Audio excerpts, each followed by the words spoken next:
The ring wasn't hers. The dress wasn't hers. Even the name she would carry out of that church, Pendleton, had belonged to another woman first, a woman who had died quietly in a room upstairs while her husband sat in his study and did not come. Marian had known all of this before she said yes. That was the arrangement. Her mother had explained it the way she explained most difficult things. Standing at the window with her back turned, her voice very even, her hands folded at her waist, as though she were addressing a letter rather than a daughter. The Pendleton estate needed a mistress. The Ashworth family needed the creditors off the front steps. It was not romantic. It was not meant to be. These things rarely were, her mother said, and she said it in a tone that suggested Marian should not require further elaboration. Marian was 24. She had read enough to know what the books said about women who married without love. She had lived enough to know that the books were written by people who had never met a creditor. So she put on the borrowed ring. It had been her aunt's, adjusted at the jeweler's the week before, and she married Mr. Aldous Pendleton on a gray Tuesday in November, in a church that smelled of candle wax and cold stone, with 8 people in attendance and no flowers because her mother had forgotten to order them and no one had wanted to say so. Aldous did not look at her during the ceremony. He looked forward at the minister with the careful attention of a man completing a transaction he had already decided to complete. He was 41. He had a lean, deliberate face and hands that moved without waste. He was not unkind. He was also not present, not really, not in any way that counted. Marian had told herself this was fine. She had told herself a great many things in the weeks leading up to the wedding, and she had believed most of them, or at least she had believed that she believed them, which she had decided was close enough.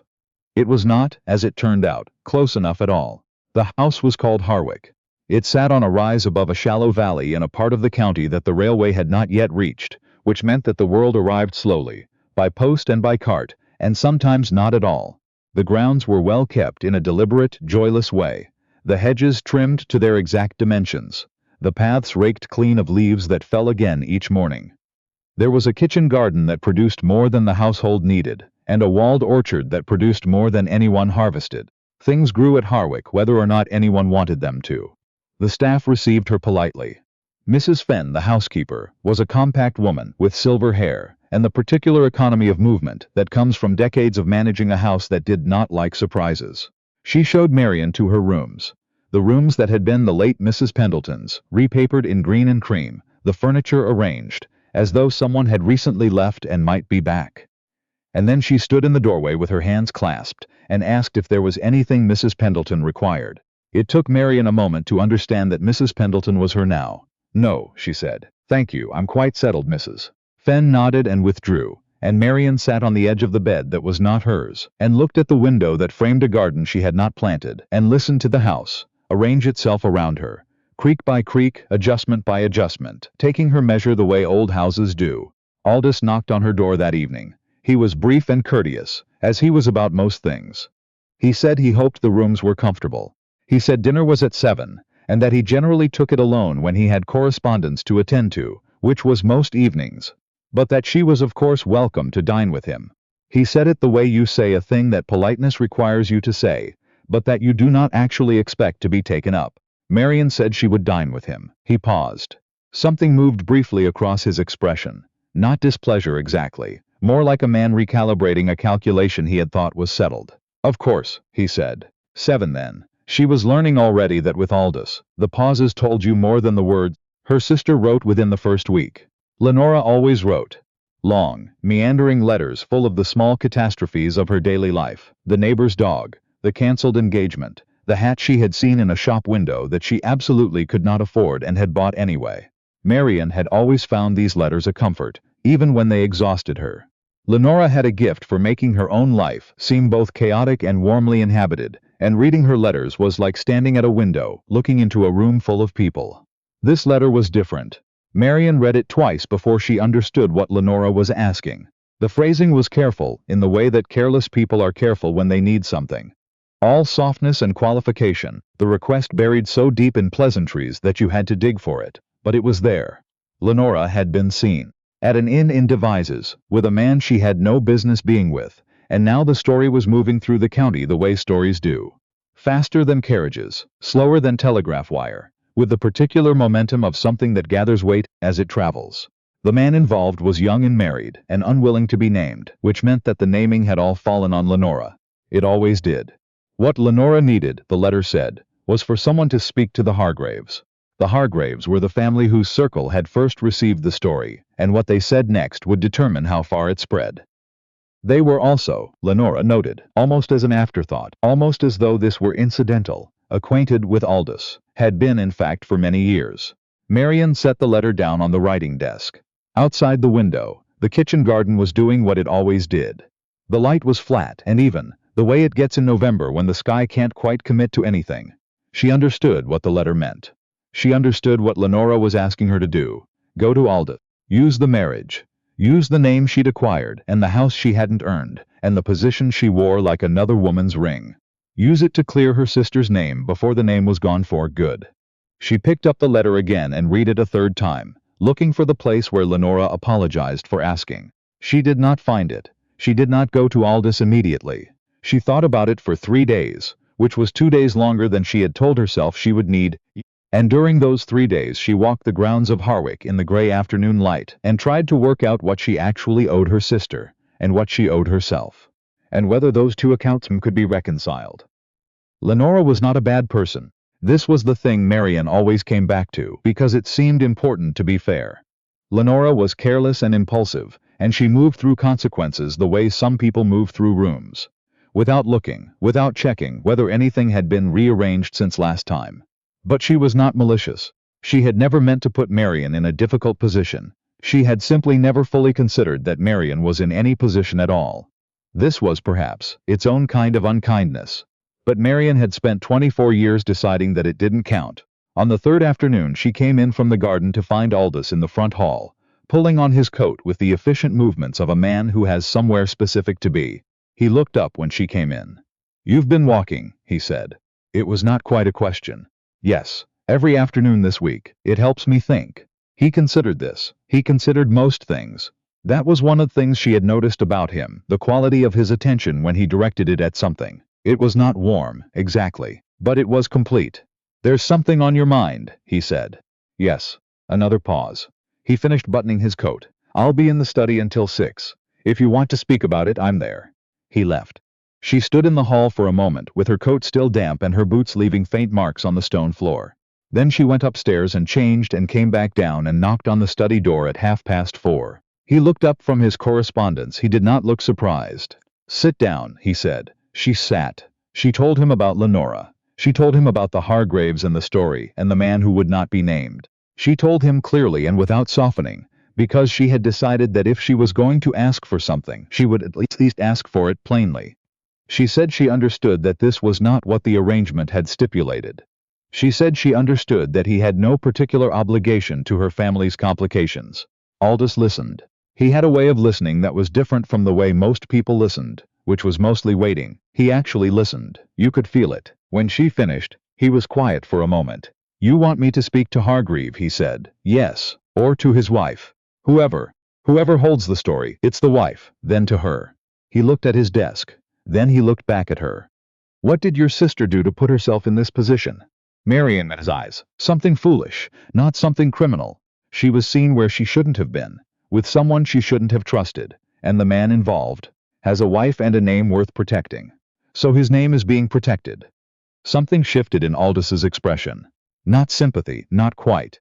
More like recognition, the look of a person who has seen a particular kind of unfairness before and knows its dimensions. "I see," he said. "I'm not asking you to lie," Marian said. "I'm asking you to say that my sister is a person of good character, which is true. She is impulsive and she is careless and she made a mistake. But she is not what the story is making her." Aldous was quiet again. Outside the window, the light was going. The valley below the house was filling with the particular gray dusk of late November, the kind that makes distances uncertain. "I'll speak to Mrs. Hargreave on Thursday," he said. "We're attending the same dinner."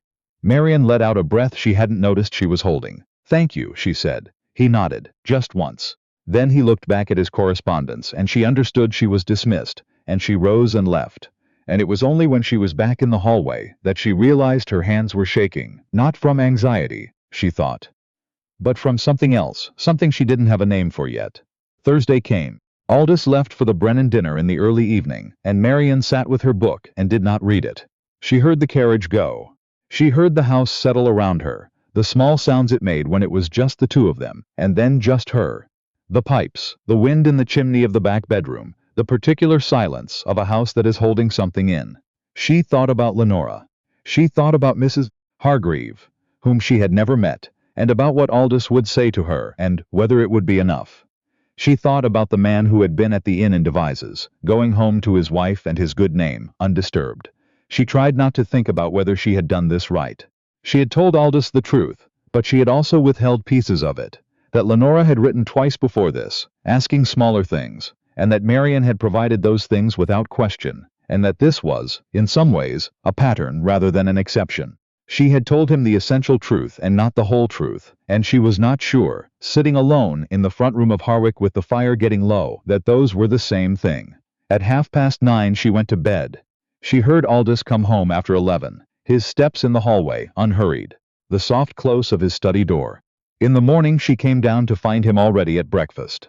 He poured her tea without being asked, which was a thing he had started doing sometime in the second week, and which she had never commented on, because commenting on it seemed like a way of making it stop. "I spoke with Mrs. Hargreave," he said. "Yes? The story will not be repeated in her circle. She gave me her word. Her word in that circle is sufficient." Marian wrapped her hands around the cup. "Thank you. I mean it." He looked at her across the table. "She asked me something." "What?" "Whether I had met your sister." He paused. "I said I had not." She said. Mrs. Hargreave said that she had heard your sister described as a young woman of great vivacity. He said the word with a precision that made clear he was quoting. She said she had also heard her described as your opposite in every way. Marian was still. "I told her," Aldous said, "that I could not speak to the comparison, as I didn't know your sister, but that I found Mrs. Pendleton to be a woman of considerable character, and that I imagined it ran in the family." The fire crackled. Somewhere outside a bird was doing something with a great deal of conviction. "You didn't have to say that," Marian said. "No." He picked up his cup. "But it was true. So I said it." She looked at him, really looked at him. In the morning light, across the breakfast table, in this house that had started as an arrangement and was becoming, slowly, something she didn't have a word for yet. He was reading his correspondence again. His hair had that slightly disheveled quality it always had in the morning, the one thing about him that was not entirely composed. She thought about all the things she had told herself before the wedding, all the careful accounting she had done of what this marriage was, and was not, and could not be. She thought she might have been wrong about some of it. Lenora's second letter arrived the following week, and this time there was no careful phrasing, no pleasantries first. It was 3 lines. The story had stopped. Mrs. Hargreave had said something kind at a dinner, and the current had shifted, and now the season was moving on to other things, the way seasons do, and Lenora was grateful. So grateful, and she would repay this, she absolutely would. She just needed one more thing. Marian read it standing at the writing desk. She did not sit down. She read it twice, and then she set it down very carefully, with both hands, as though it were something breakable. Or as though she were something breakable, and she stood at the window for a long time. The one more thing was not small. Lenora had, in the process of the original trouble, borrowed a sum of money from a person who was now asking for it, back in terms that were no longer polite. The sum had a number. The number had several digits. And Lenora. This is where the letter went very quiet, the way letters do when they are admitting something that cannot be softened. Lenora had told this person that the money was coming, that her brother-in-law would provide it, that Mr. Pendleton had as good as promised. Marian put her hand flat on the desk. Aldous had promised nothing. Aldous didn't know about this. Aldous had spoken to Mrs. Hargreave as a courtesy to a wife he was still learning, and Lenora had taken that act of quiet decency and built on it a structure he knew nothing about. She picked up the letter again and looked at Lenora's handwriting. Round and hurried, the letters falling slightly forward, as though always in a rush. She had loved that handwriting her whole life. She had read hundreds of letters in it, each one a little window into a room she was glad existed in the world. She sat down at the desk. She wrote back. The letter was short. She did not accuse. She did not perform anger she would have to explain later. She wrote that she had received the letter. She wrote that Mr. Pendleton had made no such promise and could not be represented as having done so. She wrote that she loved her sister and that she would not help with this particular thing, and that she would not be explaining the reasons to the person Lenora had borrowed from, because Lenora would need to do that herself. She sealed it before she could revise it. Then she went and knocked on the study door. Aldous looked up. "I need to tell you something," she said. "I told you the truth last week. I need you to know that I did. But I didn't tell you all of it." He put down his pen. She told him the rest. The previous letters, the pattern, the third letter that had arrived that morning, and what Lenora had told the creditor in his name. She told it the way she had told the first thing. Clearly, without softening, except that this time she was also telling him that she herself had not been entirely clear before, and this was harder to say without it costing something. He listened. He did not interrupt. When she finished, the room was quiet. The clock on the mantelpiece ticked. Outside, the kitchen garden went on producing things no one had asked for. "Why are you telling me this now?" he said. "Because I found out this morning that I should have told you more before. And because I would rather tell you difficult things myself than have you learn them another way." He looked at her for a moment, that complete, careful attention. Then he said, "The money won't be provided." "No," she said. "I know that. Your sister will need to manage her own consequences." "Yes. Are you all right with that?" It was such an unexpected question. Not accusatory, not rhetorical, an actual question, asked of her, as though what she felt about it were a matter of real interest. "I don't know yet," she said honestly. "But I think I need to be." He nodded slowly. Then he said, "Thank you for telling me." She had thought she might cry afterward going back up the stairs. She did not. What she felt was something stranger. Lighter, somehow, as though she had set something down that she had been carrying for a very long time without noticing the weight. Lenora did not write again for 6 weeks. When she did, it was a short letter, shorter than any she had ever sent, and it said only that she had managed the situation, and that she was sorry, and that she hoped Marian was well. Marian read it in the front parlor, with the winter sun coming through the window at a low angle, the way it does in February when it's trying to remember how to be warm. She read it once, and then she folded it and put it in the box where she kept letters from people she loved, even the ones that had cost her something. Aldous came in while she was still sitting there. He didn't ask about the letter. He sat down across from her with his own book, and the afternoon light settled over both of them, easy and without comment. It was not romantic, what they had. She would not have called it that, not then. What it was something that had been built, carefully and without much ceremony, out of honesty and proximity, and small acts of decent attention. He poured her tea in the morning. She told him difficult things, because she had found that he would listen to them. He asked her, sometimes, what she was thinking, not as a pleasantry, but because he actually wanted to know. She had started answering him. There was a morning in March when she came into the breakfast room, and found him reading something that had made him almost smile. She couldn't say how she knew, only that she could read him well enough by then to see the thing he was suppressing, and she said, "What is it?" And he looked up and told her.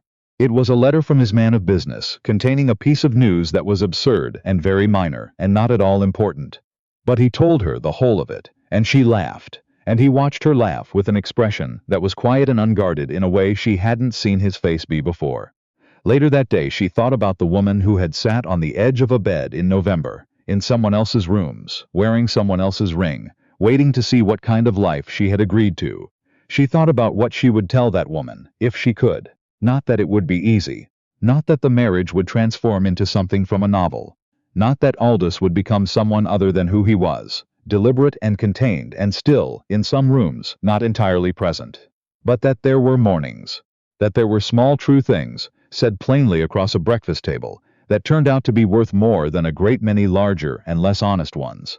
That a life built on arrangement could still, if both people were willing to be honest inside it, become a life. The ring had been her aunt's. She'd had it sized. It fit now, had fit for months, though she wasn't sure exactly when it had stopped feeling borrowed and started feeling like hers.